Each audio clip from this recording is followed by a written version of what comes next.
వేదిక కింద ఉన్నారా పైన ఉన్నారు కాదు, అందరూ వైఎస్ఆర్ కుటుంబ సభ్యులే. కింద ఉన్న నా సోదరులు మిత్రులు అందరికీ కూడా మరీ మరీ హృదయపూర్వక శుభాకాంక్షలు తెలియజేస్తూ ఈ సమావేశానికి నందిక ఏం పేరమ్మా ప్రమీల, నందిక ప్రమీల గారితో వచ్చిన మహిళా కార్యకర్తలందరూ కూడా మరొకసారి ధన్యవాదాలు తెలియజేస్తున్నాను. ఇప్పుడు రాజిరెడ్డి గారు చెప్పారు, ఆయన మాట్లాడడానికి ఏముండదు, అయినా ఏదో చెప్పాలి కదా మైక్ ఇచ్చేయాలని మాట్లాడతాం. మనం అందరం అధికారం ఉన్నప్పుడు కాదు, అధికారం లేనప్పుడు ఐకమత్యంగా ఉండాలి. ఒకళ్ళ పౌరు వచ్చింది రాలేదన్న మాటలు కూడా వినపడుతుంటాయి. ఇప్పుడు సోషల్ మీడియా రకరకాల ఆ పేర్లు ఎన్నో వస్తున్నాయి, గ్రూపులో వస్తున్నాయి, చూసి కూడా మనం రావాలి. ఇప్పుడు అధికారంలో ఉన్నప్పుడు రాకపోయినా ఏం పర్వాలేదు. పౌరు అందలేదని అందినట్టు కాకుండా డాక్టర్ గారు ఏ పిలిపించినా ఆయన ఏ మాట చెప్పినా దానికి మనందరం కూడా కట్టుబడి గాలి కౌరు ద్వారా తెలిసినా కూడా మనందరం కూడా మీటింగ్కి వచ్చి ఆ ప్రోగ్రాం చేయాలని కోరుతూ ఇందాక ఎవరో మిత్రులు తీసుకొచ్చి హెల్తీ పెట్టాడు. అందులో ఏదో న్యూస్ ఏదో గ్రూప్లో ఏదో వచ్చింది. ఆల్రెడీ రామకృష్ణారెడ్డి గారి గ్రాఫ్ తగ్గిపోతుంది అనపర్తిలో, సూర్యనారాయణ రెడ్డి గారు పెరిగింది, చాలా బాగా కష్టపడుతున్నారు. ఓడిపోలేని కూడా చూడకుండా ఆయన చాలా అలాగే అన్నాడు, అండర్లైన్ చేసి మరి చూడకుండా కూడా చాలా కష్టపడుతున్నాడు. ఇదే ఆయన కంటిన్యూ చేస్తే మంచి రోజులు వస్తాయని కూడా చెప్పి ఇంకా ఏ సర్వే చూసాడు అనపర్తి గురించి చెప్తున్నాను. అంచేత మనం ఎక్కడ వీకా వర్కలవుతూ బహుశా అన్ని అనుకున్నట్టుంటే 2020లోనే అంటున్నాడు. ఎవరు ఆయన ఎవరో జోగి రమేష్ ఎవరో టీవీలోని. అలాగైతే ఇంకా మంచిది. ఏదైనా ఎన్ని సంవత్సరాలు ఒప్పు పెట్టినా 4 సంవత్సరాలు ఒప్పు పెడదాం, నష్టమే లేదు, కష్టపడదాం. డాక్టర్ గారిని ఎమ్మెల్యే చేసుకుని జగన్మోహన్ రెడ్డి గారు సీఎం చేద్దాం.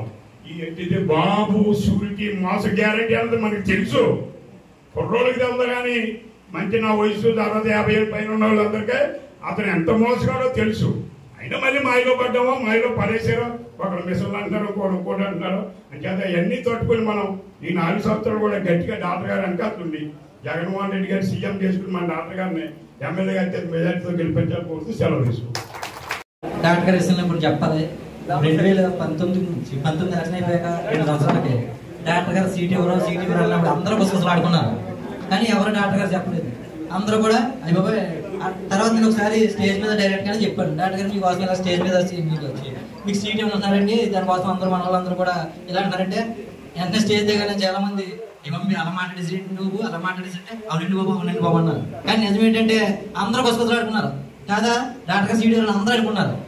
కానీ ఎవరు మాట్లాడలేదు. అలాగే అలా ప్రతిదీ వచ్చినా ఏమొచ్చినా సరే ఏదైనా సరే అలా చెప్పి అలా చేసినందుకు అలా అనుకున్నారు. కానీ ఒకటి చెప్తున్నాను, తర్వాత ఇంకోటి ఏంటంటే స్టేజ్ మీద గ్రూపులు ఉన్నాయండి, గ్రూపులు ఉన్నప్పుడు అందరూ కూడా డాక్టర్ ఎలక్షన్ వరకు వచ్చి అందరూ కరెక్ట్గా చేయాలని చెప్పి ఎలక్షన్ ముందు కూడా చెప్పుకున్నప్పుడు మన పార్టీ అధికారులు ఉంటేనే మనం అక్కడికి గోజు కూడా ఎట్టి వెళ్ళుకున్నా సరే మనకి కూర్చోబెడతారంటే భోజనం కూడదండి బాబు అన్నారు. కానీ భోజనం కోసం దానికోసం ఎన్ని పక్కన పెడితే మన అధికారులు ఉంటేనే ఏమైనా చేయగలరు. అధికారం లేకపోతే ఎవరు మనం చూడడానికి కరెక్ట్గా అర్థమవుతుంది. కాబట్టి బాగా కష్టపడి అందరూ కూడా ఫస్ట్ నుంచి అందరూ కష్టపడుతున్నారు. ఇప్పుడు ఇంకా మనం ముందుకెళ్ళే వాళ్ళకి కొత్త అందరూ వస్తుంటారు. అలాగని చెప్పి పాతలందరూ దూరంగా వెళ్తా నన్ను పట్టించుకుంటుంది అనుకోవడం అలా కాకుండా అందరూ కూడా ఏమన్నా సరే ఎవరికల్లా అందంగా ఒరిజినల్ గా కష్టపడి మన ప్రభుత్వం అధికారం వచ్చాక ఆ కష్టపడిన ప్రతిఫలంగా డాక్టర్ గారు అందరినీ గుర్తుపెట్టుకుంటారని మీరు గుర్తుపెట్టుకోవాలి. అంతేగాని గ్రూపుల రాజకీయాలు కానీ ఇంకో రాజకీయాలు చేసి మన పార్టీ విలువ మనమే తగ్గించుకుని మనమే ఏ పార్టీ ఒకరు ఊర్లో ఇద్దరు ఉన్నారనుకో, ఒకరు పిలుస్తున్నారు ఆ ప్రోగ్రామాలు కండక్ట్ చేస్తున్నారు అని మిగిలిన లాగిపోయి అలా చేయకుండా అందరూ కూడా కలిసికట్టుగా చేసుకుని మన అధికారం సాధిద్దామని చెప్పి నేను కోరుకుంటున్నాను. ముఖ్యంగా డాక్టర్ గారిని ఒకటి అడుగుతున్నాను, సార్ మీరు మొత్తం ఖర్చు ప్రతి ఒక్కరిని కూడా గుండెలో పెట్టుకుంటారని చెప్పి కూడా మా అందరికీ తెలుసు. కానీ మీరు ఓపెన్ గా మీరు ఎవరిని ఒకవేళ 4 ఉన్నాం అనుకోండి, ఎన్నోసార్లు నాకే కాలేజీకి వచ్చి నేను కరెక్ట్గా 10 సార్లు మీ దగ్గర కనపడాలని చెప్పి కాలేజీ ఆగిపోతాను. కానీ మీ లుక్ పక్క వెళ్తుంది, అయ్యో డాక్టర్ గారు పట్టించుకోవాలని చెప్పి అనుకుంటాను. అలాగే చాలా మంది అనుకుంటారు. కానీ డాక్టర్ గారు మనసు ఏంటంటే ఆ లుక్ పడకూడదు, ఆయన తొందరలో మామూలుగా వెళ్ళిపోతారు అంతే. కానీ అందరికీ అందరూ కూడా ఆయన దృష్టిలో ఉంటారు. కానీ అది ఓపెన్ గా చెప్పుకోలేరు. కాబట్టి మీరందరూ కూడా ప్రతి ఒక్కరు కూడా మనం అందరం కూడా డాక్టర్ గారి దృష్టిలో ఉన్నాం. ఆ విషయం అందరూ కూడా గుర్తుపెట్టుకుని ఆయన ప్రతిదీ కూడా గమనిస్తారు. ప్రతిదీ కూడా ఎవరు కష్టపడింది ఏంటి అనుకుంటారు. అంతేగాని నేను కష్టపడ్డాను, నేను డాక్టర్ గారు తిరిగి ఎవరు అనుకోవద్దు. ఎందుకంటే నేను ఏమైనా మాట్లాడితే క్షమించండి, అంటే కొంచెం ఒకసారి మైక్ ఎత్తాను అనుకోలేదు నేను. అందువల్ల మరి ప్రిపేర్ అవ్వగా మాట్లాడమే గొప్ప అయిపోయింది. ఏమన్నా వెనక ముందు అయిపోయి తప్పులు అవుతుంటే క్షమించండి. కార్యక్రమానికి ఇచ్చేసిన ముఖ్య అతిథులు మన మాజీ శాసనసభ్యులు డాక్టర్ సతీష్ రెడ్డి గారికి, అలాగే వేదిక మీద పెద్దలకు మరి వేదిక మీద ఉన్న మరి పెద్దలకు అందరికీ నా ధన్యవాదాలు. డాక్టర్ బాబా సాహెబ్ అంబేద్కర్ గారు ఒక విషయం చెప్పారండి. ఒక మనిషి గొప్పోడు గొప్పోడు గొప్పోడు అని ప్రతిసారి అందరూ పొగుడుతున్నారండి. సరే అతను గొప్పోడు కదా, పదవి ఇచ్చి చూడగలను. పదవి ఇచ్చిన తర్వాత మనలో ఉన్న కోణలన్నీ బయటకు వస్తాయి. మరి అట్లనే పవన్ కళ్యాణ్ కానీ, మరి ఇప్పుడు వచ్చిన మదన్ గారు కానీ, బీజేపీ అధ్యక్షులు ఉత్తరాంధ్ర గారు, అలాగే మన చంద్రబాబు గారు కానీ, అందరూ కూడా జగన్ గారు ఏదైనా పథకం వేస్తుంటే ఏడా ఆయన డబ్బా మన డబ్బు, ఇది మేము ట్యాక్స్ కట్టాం, హౌస్ ట్యాక్స్ కట్టాం, వాటర్ ట్యాక్స్ కట్టాం, లేదా ఇంకో ట్యాక్స్ కట్టాం, అన్ని మన డబ్బులు మనకు వేస్తున్నారంటే పప్పుల రేటు పెరిగిపోయింది, ఉప్పుల రేటు పెరిగిపోయి అన్ని పెరిగిపోయి ఈ స్టేట్లోనే పెరిగిందని ఎక్కువ క్యాన్వాసింగ్ చేసేవారు. కానీ ఒక వ్యత్యాసం ఏంటంటే దేశవ్యాప్తంగా ఈ యొక్క ఆర్థిక స్థితిని సెంట్రల్ గవర్నమెంట్ నిర్వహిస్తుంది. అది ఇక్కడ ఎక్కువగా ఫోకస్ చేసి ఉప్పు రేటు పప్పు రేటు అన్ని పెరిగిపోయింది చెప్పారు. జగన్ డబ్బులు ఇచ్చేస్తున్నాడు, శ్రీలంక అయిపోయింది, పాకిస్తాన్ అయిపోయింది, లేకపోతే ఉగాండా అయిపోయింది, అన్నీ అయిపోయినాయి, ఇక మంద కూడా అయిపోతుందని ప్రతి ఒక్కరు చెప్పారు. జగన్మోహన్ రెడ్డి గారు 5 సంవత్సరాల్లో 15 లక్షల కోట్లు అప్పు చేస్తే ఈయన సంవత్సరంలోనే చేస్తాడంటే ఈయన. మరి ఆయన ప్రతి ఒక్కరికి కులం చూడడం, మతం చూడడం, పార్టీ చూడడం, వ్యక్తులు చూడడం, ఒకవేళ కార్యకర్తకి ఇష్టం లేకపోయినా నేను ఊరు వచ్చేటప్పుడు చేయి ఎత్తేటప్పటికి అతనికి హౌస్ సైట్ రావాలి, లేకపోతే పింఛన్ రావాలి, కార్డు రావాలి, ప్రతిది రావాలని చెప్పాడు ఆయన. ఆయన ఒక అంటే ప్రతి ఒక్కరిలోనే కూడా పేదరికాన్ని చూశాడు ఆయన. అంటే ఆ పాదయాత్ర చేసేటప్పుడు అందరికి మనం న్యాయం చేయాలనే ఉద్దేశంతో ప్రతి ఒక్కరికి ఇచ్చారు. మరి ఇప్పుడైతే అట్లా రావట్లేదు. ఏంటంటే ప్రతి ఒక్కరి మీద కొద్దిగా హింసలు ఎక్కువ ఉన్నాయి, ఆర్థికంగా లేదా కేసుల ద్వారా లేదా ఇంకోటి కూడా ఇబ్బంది ఉంది. మరి డాక్టర్ గారి దగ్గర కూడా చెప్పాం, అయ్యా బాబు అతనికి ఇవ్వద్దండి అన్నాం అనుకో, లేదు సుధాకర్ మీ కార్యకర్తలకు ఇస్తే మీ వల్ల ఓడిపోతుంది, అదే వాలంటీర్కి ఇవ్వడం వల్ల ఇంకా ఇంప్లిమెంట్ అవుతుంది అని అనేవారు డాక్టర్ గారు. ఆయన కూడా జగన్ గారి స్ట్రాటజీలోనే అందరికీ న్యాయం చేయాలని ఉద్దేశంతో ఉండేవారు. మరి ఇప్పుడు అట్లా జరగట్లేదు. ప్రతిదీ కూడా వారు ఎవరికి చెప్తేనే అది వస్తుంది, లేకపోతే అది మనకు అడుగుడైనా కానీ ఇన్యాక్టివ్లోనే ఉంటుంది. మరి జగన్మోహన్ రెడ్డి గారు మళ్ళీ 2000 దేవుడు ఆశ్రయించి మరి 27 ఫిబ్రవరిలో ఎలక్షన్ అంటున్నారు. 28 ఫిబ్రవరి కాదు, నాకు తెలిసిన ఇంటెలిజెంట్ ప్రకారం 27 ఫిబ్రవరి వస్తుంది అంటున్నారు.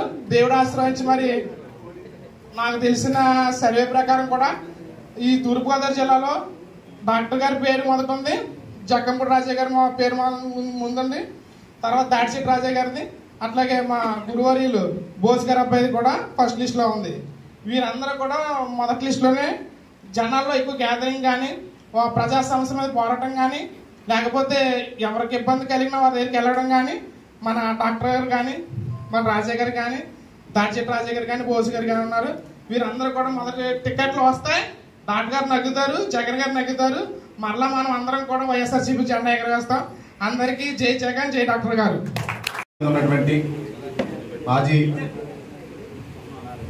శాసనసభ్యులైనటువంటి డాక్టర్ సతీష్ రెడ్డి గారికి నా హృదయపూర్వక నమస్కారాలు తెలియజేసుకుంటా ఉన్నా. అలాగే మరి వేదిక ముందు ఉన్నటువంటి పెదపూడి మండల నాయకులు, కార్యకర్తలకు పేరు పేరున నా హృదయపూర్వక ధన్యవాదాలు తెలియజేసుకుంటా ఉన్నా. ఎందుకనంటే ఈరోజు పార్టీ ఉన్న పరిస్థితి ఎట్లా ఉందంటే, వైఎస్ఆర్ కాంగ్రెస్ పార్టీ తరఫున ఏ చిన్న కార్యక్రమం తలపెట్టినా కూడా మరి వారి మీద రకరకాలైనటువంటి భౌతిక దాడులు, అదేవిధంగా తప్పుడు కేసులు ఇలా పెట్టి ఇబ్బందులు పెడుతున్నటువంటి వాతావరణం ఉంది. ఇలాంటి వాతావరణంలోంచి మనం ముందుకు బయటికి రావాలనంటే ఒకరు ఇద్దరు కార్యకర్తలు సరిపడేటువంటి పరిస్థితి లేదు.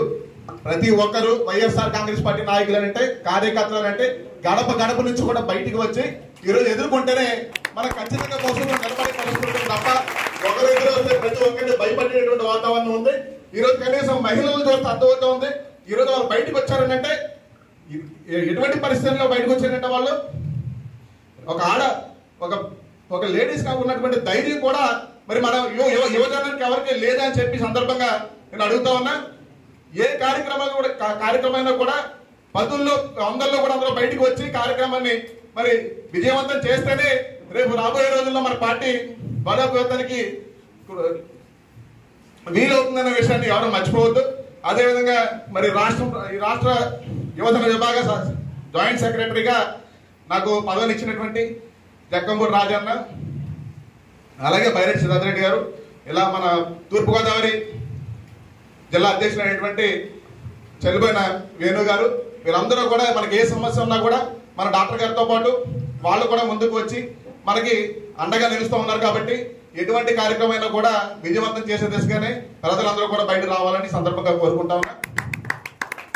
అలాగే మరి బాబు షూరిటీ మోసం గ్యారంటీ అంటే ముందు ప్రజల్లోకి 2014 ముందు ఎన్నికలకు ముందు మరి రకరకాలైన హామీలు చంద్రబాబు నాయుడు గారు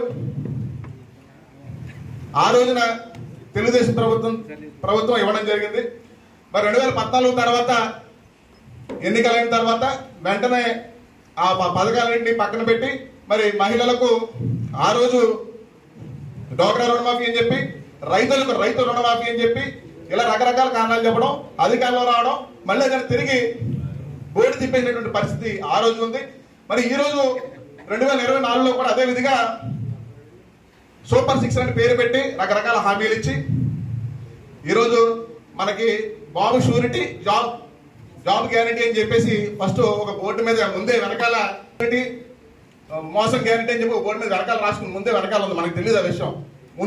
ముందుకేమో బాబు షూరిటీ జాబ్ గ్యారంటీ అనేది ఉంది, వెనక ఆల్రెడీ ముందే రాసి పెట్టి ఉంది బాబు షూరిటీ మోసం గ్యారంటీ అని. 2024 అధికారం వచ్చిన వెంటనే ఆ బోర్డు మీద రివర్స్ తిప్పి నేను ముందు చూపించింది మోసమే, మీరు అనుకుంటా ఉన్నారు ఇది జాబ్ గ్యారంటీ అనేది కాదు, మోసం అనే ఉంది, మీకు సరిగ్గా అర్థం కాలేదనే పరిస్థితిలో ఈరోజు చంద్రబాబు నాయుడు గారు కూటమి ప్రభుత్వం తీరు కనిపిస్తా ఉంది. ఇటువంటి దౌర్భాగ్య స్థితి రాష్ట్రానికి తీసుకొచ్చినందుకు మరి ఈరోజు రాష్ట్ర వ్యాప్తంగా వైఎస్ఆర్ కాంగ్రెస్ పార్టీ ప్రజలు ఇబ్బందులు పడుతున్న వాతావరణం చూస్తుంటే నిజంగా రాజకీయ నా హృదయం రాజీ పడట్లేదు. కానీ మన శాసన సభ్యులు సూర్యనారాయణ రెడ్డి గారికి కూడా నా హృదయపూర్వక కృతజ్ఞతలు చెల్లించుకుంటున్నానండి. నాకు ఈ అవకాశం ఇచ్చిన పెద్దలందరికీ కూడా హృదయపూర్వక నమస్కారాలు తెలియజేసుకుంటున్నాను. నేను చెప్పేది ఒకటే, నేను డైరెక్ట్గా నేను ఎప్పుడు కూడా పాలిటిక్స్లో పాల్గొనకపోయినా నేను ఎప్పుడు అబ్జర్వేషన్లో ఉంటాను. మా గత పరిపాలన ఎలా ఉంది, ఇప్పుడు ఎలా ఉంది, దానికి దీనికి వేరియేషన్ ఏంటి, ఇవన్నీ నేను ఎప్పుడు కూడా గమనిస్తూ ఉంటాను. అయితే వైఎస్ రాజశేఖర రెడ్డి గారు ఎప్పుడైతే సీఎం అయ్యారో నాకు పాలిటిక్స్ మీద విపరీతమైన ఇంట్రెస్ట్ పెరిగిపోయింది. ఎందుకంటే పేదవాడికి పథకాలు అందడమే నిజమైన పాలన, నిజమైన నాయకుడు చేసే పని. ఆయన ఎప్పుడైతే పాదయాత్ర చేశారో ఆ పాదయాత్రలో ఎక్కువగా పేదలు ఎక్కడ నష్టపోతున్నారు అని అంటే చదువు మధ్యలో ఆగిపోతుంది. ఎందుకు ఆగిపోతుందంటే ఆర్థికంగా వాళ్ళు చిదిగిపోతున్నారు. చదువు ఆగిపోవడం వల్ల దేశం పాడైపోతుంది, యువత చెడిపోతారు. కాబట్టి వాళ్ళు ఏమనుకున్నారంటే రాజశేఖర రెడ్డి గారు ఒకటే అనుకున్నారు, ఆరోగ్యం పాడైపోతే పేదవాడు అప్పుల పాలైపోతాడు, మరి ఇంట్లో బిడ్డలు చదువు ఆగిపోతే ఆర్థికంగా కుటుంబం చిదిగిపోతుంది. డాక్టర్ బిఆర్ అంబేద్కర్ గారు చెప్పింది ఒకటే, పేదలకి సంక్షేమ పథకాలు అందినప్పుడే నిజమైన పాలన జరిగినట్టు ఈ రాష్ట్రంలో, ఈ దేశంలో. కాబట్టి నేను రాజశేఖర రెడ్డి గారి దగ్గర నాకు బాగా నచ్చింది ఏంటంటే ఆరోగ్యశ్రీ పథకం. నిజంగా చేతులెత్తి మొక్కాల్సిన పథకం అది. ఏ నాయకుడు కూడా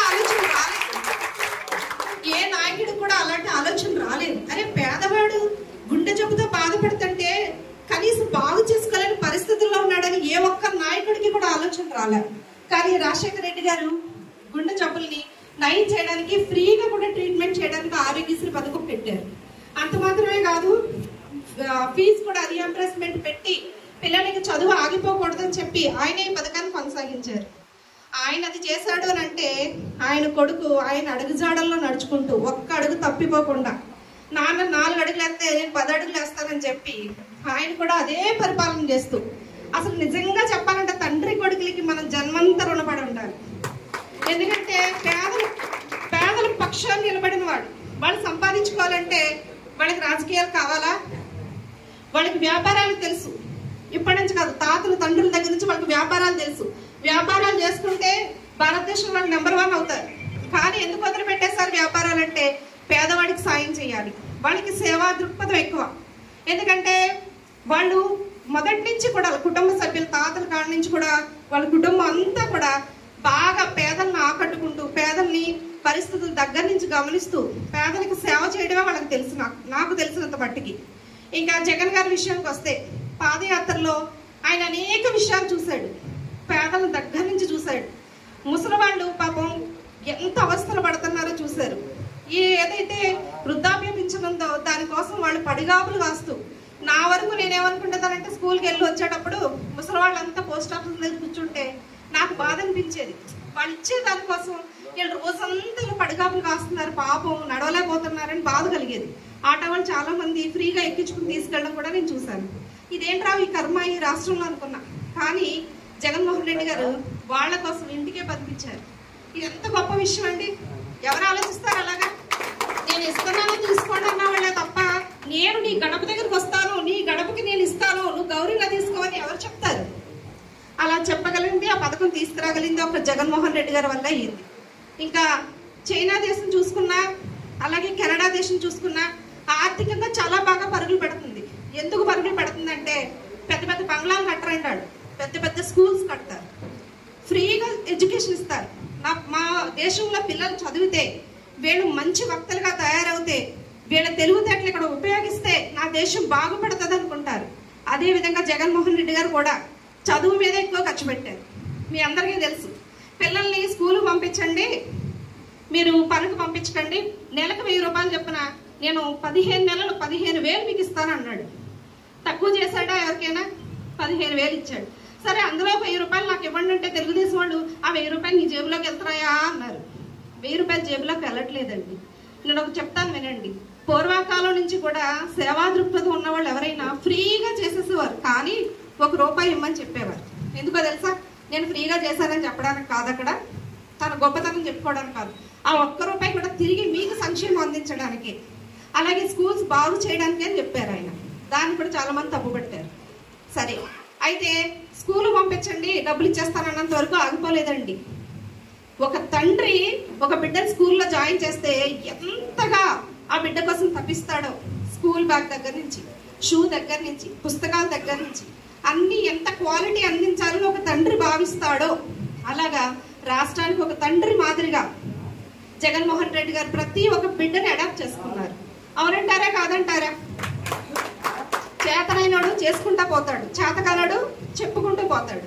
జగన్మోహన్ రెడ్డి గారు చేసుకుంటా పోయారు, చెప్పుకోలేకపోయారు. అదే బాబు గారు మీడియాను ఆశ్రయిస్తాడు, రకరకాల ఫోజులు ఇస్తాడు, రకరకాలుగా వాడుకుంటూ, అంటే మీడియాను రకరకాలుగా వాడుకుంటా ఆయన చెప్పుకుంటా పోతున్నాడు. అదే చెప్పుడు మాటలు తొందరగా పోతాయి కదా, అదే విధంగా జరిగింది. ఇంకా అది పక్కన పడేస్తే ఇప్పుడున్న పాలనలో సంక్షేమ పథకాలు సంవత్సరం నుంచి ఆగిపోయాయి. ఏదో తూతూ మంత్రంగా, అది కూడా జగన్మోహన్ రెడ్డి గారు బయటకు వచ్చి గట్టిగా పట్టుపడితే అమ్మఒడి పడిందా లేదా? అది కూడా సగం కట్ చేసి ఏదో ఇచ్చేసాను అమలారా మీ అందరిలో పడిపోయిందా అన్నాడంతే, పడిపోయింది అంతే. ఇలాగా మీడియా ద్వారా పడిపోయింది, ఏ ఇంటికి పడలా. నేను చూస్తున్నాను వైజాగ్లో సచివాలయంలో ఎంతమంది ఆడవాళ్ళు, నేను ఊరికే కూర్చుని అడుగుతా, ఏమ్మా ఎందుకు వచ్చారు మీరు, ఏంటి సంగతి, ఊరికే అడుగుతా. మా ఇంట్లో 2 పిల్లలండి, ఓ పిల్లకే పడిందండి, ఓ పిల్లకి పడలా. ఏమన్నాడు బాబు గారు? ఎంతమంది ఉంటే అంతమంది 15 ఎక్కడ పోయాయి?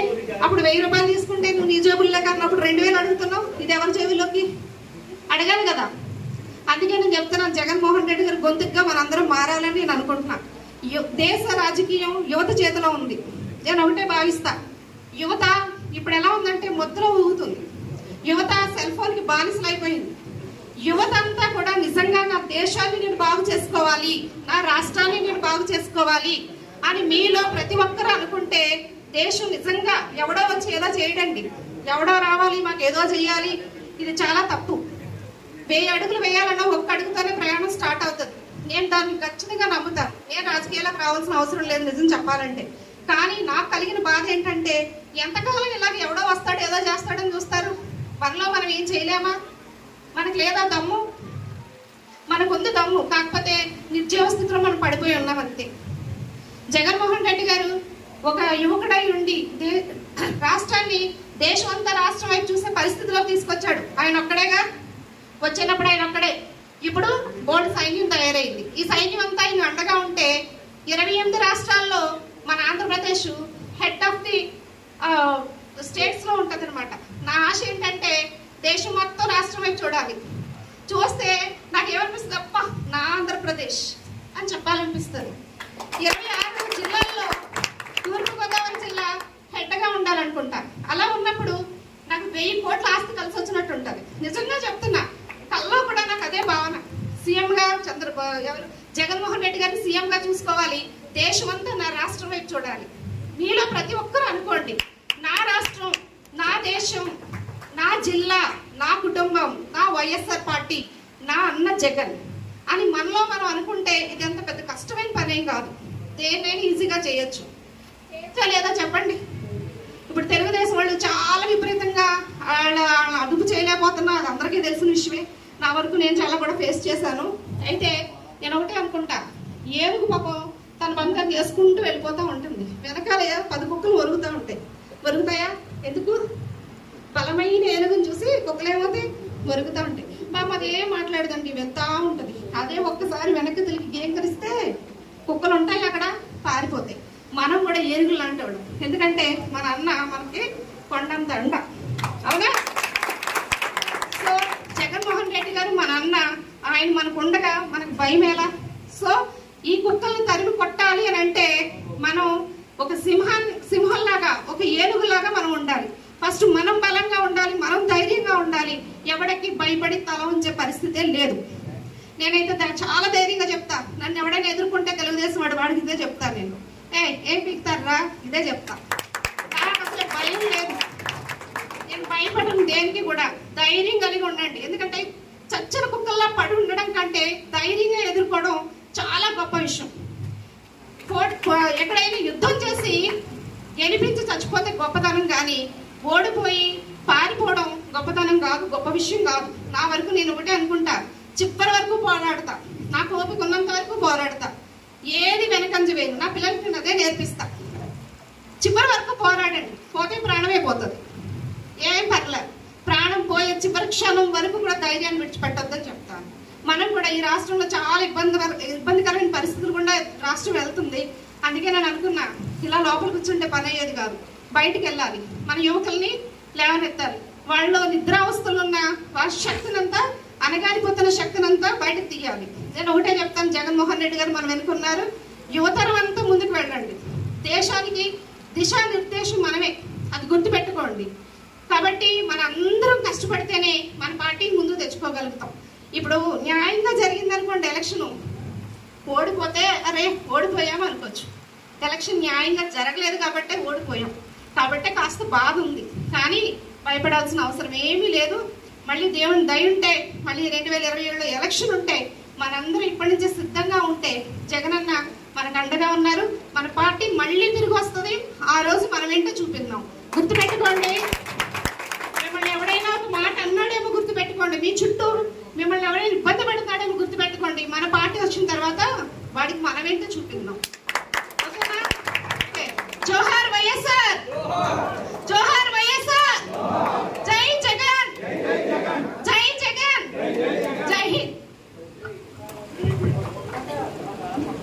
బాబు షూరిటీ, మోసం గ్యారంటీ అంటే జరుగుతున్నటువంటి విషయాన్ని ప్రజలకు చెప్పాలని చెప్పి మన అధినేత జగన్మోహన్ రెడ్డి గారు ఇచ్చిన పిలుపు మేరకు జిల్లాల వారీగా, నియోజకవర్గాల వారీగా, మండలాల వారీగా మనం ఈ మీటింగ్ ఏర్పాటు చేసుకుని, ఈ మీటింగ్ ఏర్పాటు చేసుకోవడానికి ప్రధాన కారణం కూడా ఏంటంటే, జరిగిన మోసం ఏంటో పాపం అమాయకులైన ప్రజలకు కొంతమందికి తెలియదు. ఏదో అమ్మకమందరం ఇచ్చేసామని చెప్పి ప్రజలంతా బయలుదేరుతారు. ఇప్పుడు నిన్న మొన్న మీరు చూసారో లేదో, స్వయంగా చంద్రబాబు నాయుడు ఒక ఇంటికి వెళ్ళి ఒక ఇళ్ళ పక్కన కూర్చుని, అమ్మకమందరం అందింది అంటే అమ్మఒడి పడిందని చెప్తుంది ఆవిడ. అమ్మఒడి అనేటువంటిది జగన్మోహన్ రెడ్డి గారి బ్రాండ్. చేస్తానంటే చేసిన వ్యక్తి జగన్మోహన్ రెడ్డి గారు. నిన్న కాకినాడలో నేను నా వెహికల్ కి ఫ్యూయల్ కొట్టించుకోవడానికి బంక్ దగ్గరికి వెళ్తే, అడు బాబు అన్నయ్య గారు అంటాడు. మనం సరదా కలిపి ఏట్రా బాబు నీరసంగా ఉన్నావు ఏట్రా అన్న అంటే, ఏం లేదండి బాబు, మీ జగన్ గారేమో నాకు ఇళ్ళ స్థలం ఇచ్చారండి, ఈయనేమో ఎవరినో పంపి ముందు పట్టాలు మాకు ఇచ్చేయండి, మేము ఏదో చేస్తా ఉంటారండి, ఇస్తారెవరో తెలదండి అని ఏమన్నాడంటే, బాబా జగన్మోహన్ రెడ్డి గారు జనాల్లోకి వచ్చేసిన వాళ్ళండి అమ్మకమందరం డబ్బులు వేసేటట్టు దమ్ముడు, లేదా అది కూడా వేయండి బాబు అని చెప్పాను. అంటే జగన్మోహన్ రెడ్డి గారి వీధిలోకి వస్తేనే ఇప్పుడు కూడా పేద ప్రజలకు మంచి జరుగుద్ది అనమాట. అటువంటి వ్యక్తిని మన జనం కొంతమంది కొన్ని మాయ మాటలు నమ్మి, మన అటువంటి మంచి వ్యక్తిని నిరంతరం 24 గంటలు ప్రజల కోసం ఆలోచించే జగన్మోహన్ రెడ్డి గారు లాంటి ఒక మంచి వ్యక్తిని మనం, ఒక నిజాయితీపరుడైనట్టు మన డాక్టర్ గారిని మన అధికారం నుంచి తొలగించుకున్నాం. మనం అంటే మనమని కాదు, మన కాన్స్టిట్యున్సీ కానివ్వండి, యావత్ ఆంధ్రాలో కూడా దానిలో మోసం ఉండొచ్చు. అయితే జనం మోసపోయిన మాట మాత్రం ఇప్పుడు వాస్తవం ఇప్పుడు తెలుస్తుంది, 1 year తర్వాత తెలుస్తుంది. మొట్టమొదటి సంవత్సరంలో ఏ సంక్షేమ కార్యక్రమం లేదు. చెప్పిన మాట ఏంటి? ఎలక్షన్ ముందు మేము అధికారంలో వచ్చిన తక్షణం జగన్మోహన్ రెడ్డి కన్నా ఎక్కువ సంక్షేమాన్ని ఇస్తామని చెప్పి తక్షణం అని చెప్పారు. ఆ మాట అండర్లైన్ చేసుకోమని చెప్పి మా జుట్టు చక్రవర్తి గారు, పవన్ కళ్యాణ్ గారు, ఈ చంద్రబాబు నాయుడు గారు కూడా అండర్లైన్ చేసుకోమని చెప్పారు. తక్షణం చేస్తామని. సంవత్సరం అయ్యే వరకు ఈ అమ్మ తల్లికి వందనం దిక్కులేదు. అది కూడా మన జగన్మోహన్ రెడ్డి గారు 64 లక్షల మందికి ఇస్తే ఒక 30 లక్షల మందికి ఇచ్చి మిగతా 30 లక్షల మందికి కూడా ఏదో కారణంతో ఎగ్గొట్టారు. ఒక సంవత్సరం నుంచి రైతు బంధు లేదు, రైతు నేస్తం లేదు, అలాగే పిల్లలు చదువుకోవడానికి ఎటువంటి ఆసరా లేదు, విద్యాదీవెన లేదు, ఏమీ లేకుండా ఇవాళ మేము అన్ని చేసేసామని బొంకేసి మరొక్కసారి మీరు నాకు అధికారం ఇస్తే నేను మోసం చేస్తానని చెప్పి మరొకసారి చంద్రబాబు నాయుడు గారు మనందరికీ కూడా తేడాదానం చేశారు. అయినప్పటికీ కూడా ప్రతిపక్షం మనకి ఇచ్చినటువంటి ప్రతిపక్షంగా ప్రభుత్వం చేసే ప్రతి తప్పుని కూడా ఎత్తి చూపించాల్సిన అవసరం కూడా ఉంది. అదే బాధ్యత మన నాయకుడు మన అందరి మీద పెట్టాడు. ఈ రోజున ఇవాళ చాలా సంతోషం. మా నందిక ప్రమేలు అని చెప్పి వీళ్ళ నాన్నగారు ఆ రోజుల్లో, వీళ్ళ తాతగారు ఆ రోజుల్లో ఎస్సీల్లో బాగా చదువుకున్న వ్యక్తి నందిక చంద్రరావు గారు. ఆయన స్టేషన్ మాస్టర్ చేసి రిటైర్ అయ్యారు. కాంగ్రెస్ పార్టీ మీటింగ్ పెడితే వాళ్ళ ఇంటి దగ్గర పెట్టేవాళ్ళం మేము. వాళ్ళ మనవరాలు మళ్ళీ మన వైఎస్ఆర్ కాంగ్రెస్ పార్టీకి సేవ చేస్తారని చెప్పి స్వచ్ఛందంగా వచ్చింది. మన డాక్టర్ గారిని, అలాగే మన వేణు గారిని, జక్కంపూడి రాజా గారిని కూడా కలిసి వాళ్ళ ఆశీస్సులు తీసుకోవడం జరిగింది. డాక్టర్ గారు కూడా ఆశీర్వదించారు. అమ్మ జాగ్రత్తగా చేసుకో, తప్పకుండా పార్టీ నీకు అండగా ఉంటుందని చెప్పి. ఈవేళ ఈ కళ వచ్చిందంటే కారణంగా మా మహిళా కార్యకర్తలను తీసుకొచ్చింది ప్రమేల. అంటే ఇటువంటి కార్యకర్తలు మనకు కావాలి. స్వచ్ఛందంగా వచ్చే కార్యకర్తలు మనం చేరదీయాలి, వాళ్ళకి మనం విలువ ఇవ్వాలి. ముందు ఇప్పుడు మన దగ్గరికి వచ్చిన వాళ్ళు ఎవరైతే మీరు వచ్చారో మీరే స్వచ్ఛమైనటువంటి జగనన్న సైనికులు. మీరు జగనన్న బాగుండాలని కోరుకునే సైనికులు మీరు. కాబట్టి బెంచ్ మీద ఉన్న మా డాష్ మీద ఉన్న నాయకులందరూ కూడా నేను రిక్వెస్ట్ చేస్తున్నాను, వీళ్ళు ఎవరినే మర్చిపోద్దు. మళ్ళీ మన అధికారంలోకి వస్తాం. మళ్ళీ అధికారంలోకి వచ్చాడు మాత్రం నాలా తెల్ల చొక్క వేసుకున్న వాళ్ళు చాలా మంది తయారైపోతారు, సిట్టు కొట్టుకు వచ్చేస్తారు మెల్లో ఎన్ని చేసుకుని. కానీ చాలా జాగ్రత్తగా ఉండండి. ఇప్పుడు ఎవరైతే ఈ కష్టకాలంలో మనతో అండగా ఉన్నారో వాళ్ళందరినీ, ఎందుకంటే డాక్టర్ గారు చాలా మంచివాడండి. ఆయన డాక్టర్ గారిని ఏమన్నా అనుకుంటే మనం పాపం చెప్పుకుంటాం. అదే మరి మీకు అన్ని చేయాలంటే జగన్ గారు ఇవ్వాలి. అందుకనే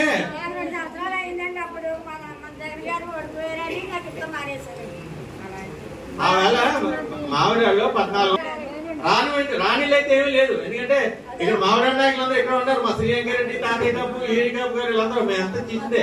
అంటే ఆల్రెడీ మీ ఇంట్లో ఎవరో ఒకరికి ఏదో వచ్చి ఉంటుంది, అందుకు నీకు ఆగింది.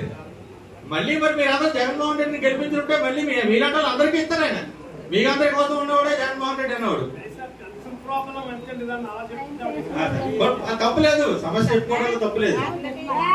ఆనపర్తి నియోజకవర్గంలో మొట్టమొదటిసారిగా మండల స్థాయి బాబు షూరిటీ మోసం గ్యారంటీ కార్యక్రమం మన పెదపూడి మండలం నుంచే స్టార్ట్ చేయడం జరుగుతుంది.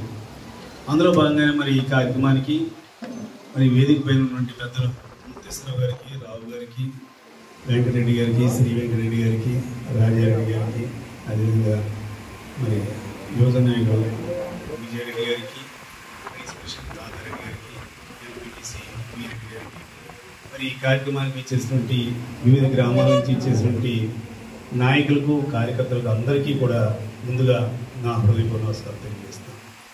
ఈ కార్యక్రమం ఎందుకు ఏర్పాటు చేయడం ఏంటంటే మనందరికీ కూడా తెలుసు, జగన్మోహన్ రెడ్డి గారి హయాంలో సంక్షేమ పథకాలు ఏ రకంగా అమలు పరిచారా అన్నారు. నిజంగా ఒక ఎమ్మెల్యేగా నేను జగన్మోహన్ రెడ్డి గారు ప్రవేశపెట్టినటువంటి సంక్షేమ పథకాలన్నీ కూడా చెప్పవయ్యా అంటే నేనే చెప్పలేను. అంటే అన్ని పథకాలు ఆయన అమలు పరిచారు. మరి ఆయన అధికారంలో ఉండగానే మనం చూసాం ఈ పథకాలన్నీ.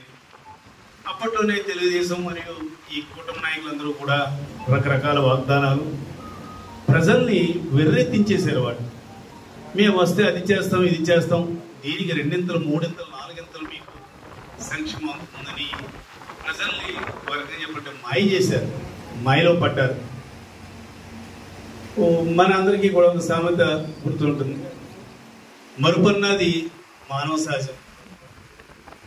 జగన్మోహన్ రెడ్డి గారు ఏవే సంక్షేమ పథకాలు పెట్టారా అన్నది అవన్నీ కూడా తీసుకున్నా కూడా కొంతమంది అవన్నీ కూడా మర్చిపోయి మళ్ళీ కొత్తగా ఈయన పెడుతున్నారండి, ఇవి ఇంకా బాగుంటాయేమో అని కూడా ఆశపడి కూడా కొంతమంది అట్రాక్ట్ అవుతాయి. కొంత ఈవీఎం తెలుసు. ఎందుకంటే ఒక చిన్న విషయం చెప్తా ఉన్నా. ఇక్కడ కూటమి అభ్యర్థి రామకృష్ణారెడ్డికి 20,000 మెజార్టీ రావడం జరిగింది. రిజల్ట్ కి 4-5 రోజుల ముందే తనకు కూడా స్టేట్మెంట్ ఇచ్చాడు ఆయన, 20,000 మెజార్టీతో నేను గెలుస్తున్నాను. ఎట్టి పరిస్థితుల్లోనూ ఎవరూ చెప్పలేము, అంత కరెక్ట్ గా చెప్పలేము. అంటే వాళ్ళకి లెక్క ముందే వచ్చేసింది అనమాట వాళ్ళకి. లేదంటే అంత కరెక్ట్ గా ఎలా చెప్పగలరు? ఇప్పుడు ఒక ఊరైతే ఒక ఊర్లోనే మనం చెప్పలేము మెజార్టీ ఎంత అన్నది, ఎన్ని వందల ఎన్ని వేల అన్నది కరెక్ట్ గా చెప్పలేము ఎప్పుడు కూడా. అటువంటిది నియోజకవర్గం మొత్తం మీద 20,000 మెజార్టీతో తను గెలుస్తానంటాం. అంటే మరి ఇప్పుడిప్పుడే విషయాలన్నీ కూడా బయటకు వస్తున్నాయి. అప్పుడే ప్రజలందరూ కూడా మరి చాలా మంది ఎవరైనా కూడా మేము జగన్ గారికి ఓటేసేమే, ఇలాగెందుకు జరిగింది, మాకే ఆశ్చర్యంగా ఉందని ప్రజలు చాలా మంది అంటాం కూడా జరిగింది. అంటే ఆ రకంగా వాళ్ళు మోసం చేయడం జరిగింది. మరి వాళ్ళు మోసం చేయడమే కాకుండా ఆ మోసంలో కూడా మొట్టమొదటి సంవత్సరం ఏ సంక్షేమ పథకాలు లేవు, ఒక్క పెన్షన్ పెంపుదల తప్ప. మరి విద్యార్థులకి మరి అమ్మఒడి, వాళ్ళ తల్లికి వందననేవారు, అసలు మొదటి సంవత్సరం ఏ ఒక్కరికి ఇవ్వలేదు. అదేవిధంగా నిరుద్యోగ భృతి లేదు. పెన్షన్ వచ్చేసి 50 సంవత్సరాల వాళ్ళకి ఇచ్చేస్తాం పెన్షన్ అన్నారు. 50 సంవత్సరాలు దాటితే 50 సంవత్సరాలు దాటం కాదు కదా, వాళ్ళ అధికారంలోకి వచ్చిన సంవత్సరంలోనూ కేవలం 2 నెలల్లో వాళ్ళు పెన్షన్ ఇవ్వడం జరిగింది. అనేక మంది వితంతులు వికలాంగులు కూడా ఇంకా పెన్షన్ రాకపోవడం, అదేవిధంగా పెన్షన్కి ఎలిజిబిలిటీ ఉన్న వాళ్ళకి కూడా పెన్షన్ లేకుండా జరిగింది. గత సంవత్సరం నుంచి మనం చూస్తున్నాం. ఒక్క అక్టోబర్ నవంబర్లో 2 నెలలు రిలీజ్ చేశారు, మళ్ళీ క్లోజ్. ఇక మరి స్త్రీలందరికీ కూడా 18 సంవత్సరాలు దాటిన వాళ్ళందరికీ కూడా నెలకు 15,000 అన్నాడు, ఏ ఒక్కరికి ఇవ్వలేదు. ఇవన్నీ కాకుండా ఇంకా రకరకాల మోసాలు, ముఖ్యంగా విద్యార్థులకు. రాజశేఖర రెడ్డి గారు ఉన్నప్పుడు భారతదేశంలోనే ఎక్కడా లేని విధంగా మరి రియంబర్స్మెంట్ ఆయన ప్రవేశపెట్టారు. ఎంతో మంది బీసీ, ఎస్సీ, ఓసీల్లో కూడా పేదవారు డాక్టర్లు, ఇంజనీర్లు, లీడర్లు అయ్యి కూడా అవ్వడం జరిగింది. ఎందుకంటే ఫీజు గవర్నమెంట్ కట్టేది ఆ రోజున. ఈ రోజున మరి తర్వాత వచ్చిన జగన్మోహన్ రెడ్డి గారు కూడా అదే విధంగా ఫీజు రియంబర్స్మెంట్ ఇచ్చారు. ఈ రోజున మరి చూస్తున్నాం, చాలా మంది ఇంజనీరింగ్ చదివే పిల్లలు, మీరు ముందు ఫీజు కట్టండి, గవర్నమెంట్ వేస్తేనే మీకు వస్తుంది, లేదంటే మీరు ఫీజు కట్టవలసిందే, లేదంటే మీ టీసీలు కానీ, మార్కుల లిస్టులు కానీ, పాస్ సర్టిఫికేట్ కానీ ఏది కూడా ఇవ్వనంటున్నారు. మొదట్లో తెలిస్తే జాయిన్ అవ్వకుండా ఉందరు. ఆల్రెడీ మొదటి సంవత్సరం పూర్తయిన వాళ్ళు, 2వ సంవత్సరం పూర్తయిన వాళ్ళు, 3వ సంవత్సరం పూర్తయిన వాళ్ళు మధ్యలో మానేయలేరు. వాళ్ళకి ఇప్పుడు 60,000 నుంచి 90,000 వరకు కూడా కాలేజీ ఫీజు అవుతుంది. వాళ్ళకి ఆ అమౌంట్ అప్పు కూడా పుట్టని పరిస్థితి. పేదవారికి ఎవరు ఇస్తారు? ఇస్తే అన్న ఒక సంవత్సరానికి వాళ్ళకి అప్పు పుడితే గొప్ప, 4 సంవత్సరాలు అప్పు అన్నది కష్టం మనందరికీ కూడా తెలుస్తుంది. అంటే ఈ రకంగా విద్యార్థులను కూడా, విద్యార్థులనే కాదు వాళ్ళ తల్లిదండ్రులను కూడా అలా త్రిశంకు స్వర్గంలో పెట్టాడు చంద్రబాబు నాయుడు. ఒక్కరికి కూడా అది కూడా పూర్తిగా ఇవ్వకుండా ఇన్ని రకాలుగా మరి చేస్తూ ఆ రోజున జగన్మోహన్ రెడ్డి గారు అప్పు చేస్తున్నారన్నారు. ఆయన హయాంలో సుమారు 3.5 లక్షల వరకు కూడా అప్పు చేయడం జరిగింది. మరి చంద్రబాబు నాయుడు సంవత్సర కాలంలోనే సుమారు 1,60,000 కోట్లు అప్పు చేశాడు. మరి అప్పు పేద ప్రజలకు ఎందుకు ఇవ్వలేదు? ఎవరికి ఇవ్వలేదే. అదే మరి జగన్మోహన్ రెడ్డి గారి టైంలో సంక్షేమ పథకాలకి అప్పు చేసిన సంక్షేమ పథకాలకి ఇచ్చారు. మరి వీళ్ళు ఏం చేస్తున్నారు? ఆ డబ్బు వీళ్ళు ఏం చేశారు? కేవలం అధికార పార్టీకి సంబంధించిన నాయకులకి, వాళ్ళకి, వాళ్ళ తాలూకోళ్ళకి వెళ్ళిపోతుంది తప్ప కాంట్రాక్టర్లకి, పేద ప్రజలకి ఎక్కడ కూడా చేరడం లేదు. అంటే ఇన్ని రకాలుగా మరి పేదల్ని మోసం చేయడం, అన్న మాటలు ఏది కూడా నిలబెట్టుకోపోవడం. మరి దానిలో భాగంగానే బాబు షూరిటీ మోసం గ్యారంటీ అనే పథకం మరి ఈ కార్యక్రమం మనం ప్రవేశపెట్టి అందరికీ కూడా తెలియపరచడం. ఇది ఇక్కడితోటి కాకుండా గ్రామాల్లో కూడా దయచేసి మన నాయకులకి కార్యకర్తలకి చెప్తున్నా, ఇంటింటికి తిరగక్కర్లేదు. ఎక్కడైనా సరే సెంటర్లో ఉన్నప్పుడు ఈ పథకాల గురించి చెప్పండి. వాళ్ళు చెప్పిన ఏంటి, మనం వాళ్ళ అమలు పరిచయం ఏంటి, ఇంకా వాళ్ళకి డౌట్ ఉంటే స్కాన్ చేసుకోమనండి. ఈ కాగితం ఈ పేపర్లో ఉన్నటువంటిది క్యూఆర్ కోడ్ స్కాన్ చేసుకుంటే వాళ్ళు ఏమేమి పథకాలు చెప్పారో, ఏమేమి అమలు పరిచారో అన్నీ కూడా విపులంగా ఉంటాయి. ఇంకా ఎవరికైనా డౌట్ కానీ వస్తే, ఎవరైనా అబ్బాయి లేదు అలాగ అనలేదు అని ఎవరైనా అంటే, సరే అయితే క్యూఆర్ కోడ్ మీరు ఇది ఉంది దీన్ని స్కాన్ చేసుకోండి అని చెప్పండి. వాళ్ళకి తెలిసిపోతుంది, వాళ్ళ డౌట్ వాళ్ళకి క్లియర్ అయిపోతుంది. మరి ఇన్ని రకాలుగా మోసం చేసినటువంటి చంద్రబాబు నాయుడు కూటమి ప్రభుత్వం ఒక రకంగా ఉంటే, స్థానిక శాసనసభ్యుడు మరి అప్పటికప్పుడు మళ్ళీ పార్టీలు మారి ఏదో బీజేపీ తరఫున గాలిలో ఏదో అవడం జరిగింది. గాలిలోనూ ఈవీఎం అన్ని సహకారాలతో అవడం జరిగింది. రామకృష్ణ అయితే అయ్యాడు. అయితే అభివృద్ధి సంక్షేమ కార్యక్రమాల పట్ల శ్రద్ధ చూపకుండా ఓళ్ళన్ని సంక్షేమ కార్యక్రమాలన్నీ కూడా ఉండిపోయినాయే. ఇందులో ఏ ఒక్క సంక్షేమ కార్యక్రమం గురించి అసెంబ్లీలో మాట్లాడినా పాపన పోలేదు. కనీసం జిల్లా పరిషత్తులో కూడా ఎప్పుడు కూడా మాట్లాడలేదు. రైతులకి మరి రైతు భరోసా పడలేదు. అదేవిధంగా సీఎంఆర్ మీ మండలంలోనే సుమారు 20 నుంచి 25 కోట్ల వరకు కూడా ఉంది. దాని గురించి కూడా ఎప్పుడు కూడా మాట్లాడలేదు. వీటి గురించి మాట్లాడలేదు. ఆయన చేసేదల్లా ఒకటే దౌర్జన్యం. ఎవరన్నా వ్యతిరేకంగా మాట్లాడితే వాళ్ళ మీద అటాక్ చేయడం, ఎవరన్నా విమర్శిస్తే వాళ్ళని హింసించడం, ఇదే తప్ప తన కొడుకు చేసే కార్యక్రమాలు ఇవి తప్ప మిగతా కార్యక్రమాలు ఏముండవు. ఒకటే చెప్తా ఉన్నా, మరి రామకృష్ణారెడ్డికి చాలా మందిని భయపెట్టి హింసించడం కూడా జరిగింది మీరు ఎమ్మెల్యే అయిన తర్వాత. కానీ ఒకటి మాత్రం గుర్తించుకోండి, ఎప్పుడూ కూడా అమావాస్య తర్వాత పౌర్ణమి వస్తుంది, పౌర్ణమి తర్వాత అమావాస్య, కాలచక్రం అలా తిరుగుతూనే ఉంటుంది. ఎప్పుడు మీకు పౌర్ణమి ఉండదు, ఎప్పుడు మాకు అమావాస్య ఉండదు. మాకు ఒక రోజు వస్తుంది. ఆ రోజు వచ్చినప్పుడు ఎవరైతే మన కార్యకర్తల్ని నాయకుల్ని హింసించి బాధ పెట్టారో చూడండి, వాళ్ళు అప్పుడు బాధపడతారు. అంటే బాధపడే విధంగా వాళ్ళకి తగిన ట్రీట్మెంట్ ఉంటుంది. అప్పుడు అయ్యో ఎందుకు చేశారో బాబు ఆ తప్పు చెయ్యకపోతే ఈ రోజున మన జోలికి వెళ్ళేవాళ్ళు కూడా వచ్చేవారు కాదురా బాబు. ఏదో రామకృష్ణారెడ్డి అదే సొల్లు రామకృష్ణారెడ్డి చెప్తే ఏదో సొల్లు మాటలు మనం ఈ రకంగా చేసాం, చాలా పొరపాటు చేసేమే అని అంటమే కాదు. చాలా మంది ఇప్పుడు ఎవరైతే ఎగిరెగిరి పడుతున్నారో వాళ్ళ గ్రామాలే కాదు, మండలాలు జిల్లాలు కూడా దాటి వేరే గ్రామాలకి వేరే ఊళ్ళకి కూడా పారిపోయే పరిస్థితి వస్తుంది. తప్పనిసరిగా ఆ పరిస్థితి వస్తుంది. కార్యకర్తలకు కూడా నేను ఒకటే చెప్తా ఉన్నా, ఎవరైనా సరే వాళ్ళ దెబ్బలకి దయచేసి సైలెంట్ గా ఉండద్దు. మీరు ఎవరైనా సరే వాళ్ళు ఏమైనా దౌర్జన్యాలు చేస్తే ధైర్యంగా ముందుకు రండి. మేమున్నాం, మన స్థానిక నాయకులు ఉన్నారు, లేదంటే పై నాయకులు ఉన్నారు, అందరం కూడా కలిసి పోరాడదాం.